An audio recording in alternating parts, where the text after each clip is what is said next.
Let me just get started by introducing, I'm an acupuncture physician at Whole Family Healthcare, and I work with women's health. So what that means is everything from PMS to menopause and all the symptoms that come along with them. That's what I help women with. So I'm sure I don't need to tell you ladies that those conditions come with a slew of symptoms, that everything from anxiety to constipation. We're here tonight talking about the heart because according to the CDC, the number one cause of death in the United States is heart disease.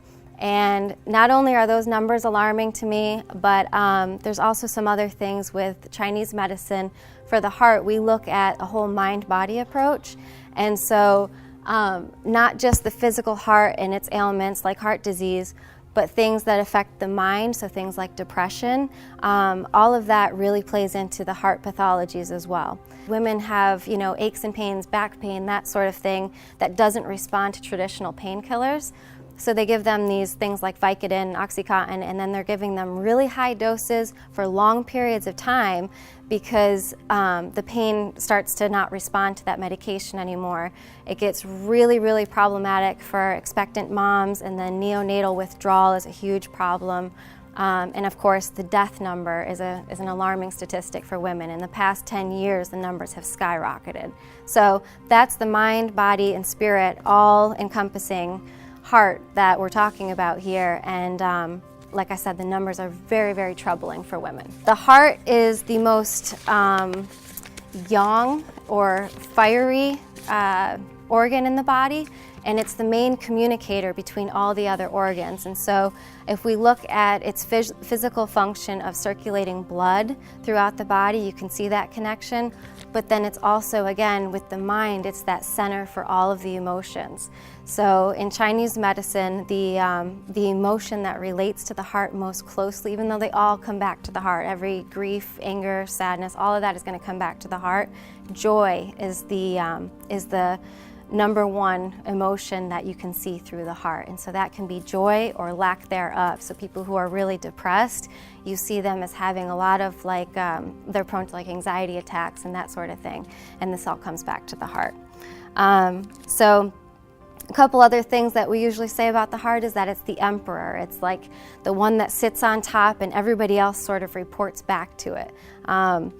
It's fiery, it's quick, it's up and out are its movements. So you see when people have that fiery hot temper, they're all over the place. That's what we're talking about.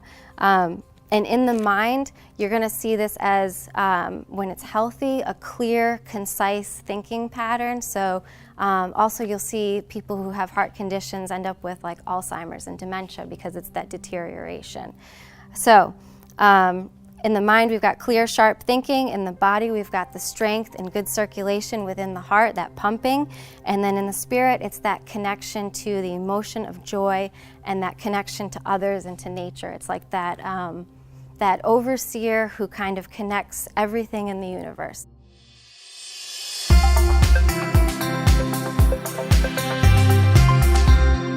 So what can we do to help nourish our hearts? And one of the things that's super important is using her example of connecting with others. So whatever, hers was the talk show host, that was her medium. Whatever that is for you, find ways to connect to people and to nature. So if it means going outside for a walk, meditating, that sort of thing, having close personal relationships, these all nourish the heart very deeply.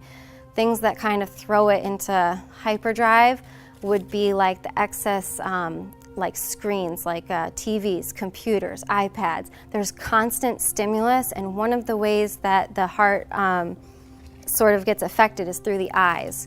And that's because one of the acupuncture channels comes right up through the eyes. So a lot of times when people have really depressed moods, you see it. It's like this flat stare in their eyes. Well, anyway, so it goes both ways. The signals that the outside world is giving the body are coming in through the eyes as well. And so you have all this excitability with colors and vivid messages. It's too much, and it can cause some heart symptoms. So that's the first thing. The other thing is through food. And I know that there's a million different exercise regimens and diets out there that are all about, your heart health, but they're confusing in my opinion. You go back and forth, are you doing paleo or are you doing vegan? Are you doing yoga? Are you doing CrossFit? And they're really, in my opinion, missing the bigger picture, and that's this whole connection to Qi, which is our universal life energy. And I know this, again, is probably a little Chinese on us here, but you guys know that symbol, the black and white Tai Chi symbol, where it's the yin-yang, they call it? That's basically Qi, and it is divided into yin and yang aspects. And anyway, so the yang is the more fire and that sort of thing. You need to sedate that with a little bit of the yin, slow, quiet time as well. But anyway, so in terms of diet and exercise, I say do whatever makes you happy, because that's how you're going to protect your heart. In terms of eating, I'd like to see you eating foods that have lots of rich color, because again, sensory is important. So eat foods, put it on a beautiful display, because the heart is the emperor. You would not expect the emperor to be eating a Hot Pocket in the car as he's doing a conference call, right? So you want to make sure that, you know, you're kind of spoiling yourself a little bit. Make it decadent. You know, look at this place. This isn't just like going into Target and buying a bra. No, this is beautiful. This is an experience. This makes all of us happy. And as women, it's very, very important that we make sure we nourish that aspect of us. We tend to be a little more heart-centered. And then, of course, through expression. So find songs that you like and sing them. Find ways to make yourself laugh, whatever, you know, whatever that is. If it means that you go act like a child for a day, if it means that you go see a comedian, whatever it is, find ways to express joy through your heart. And then, of course, I have to mention that acupuncture induces endorphins, and that makes everybody happy. They kind of get like this little woo-woo feeling when they walk out of there. So that's what I have for you. I want to end this on one quote, and this is something I pulled from Deepak Chopra, who's had a little success from the Oprah bump as well.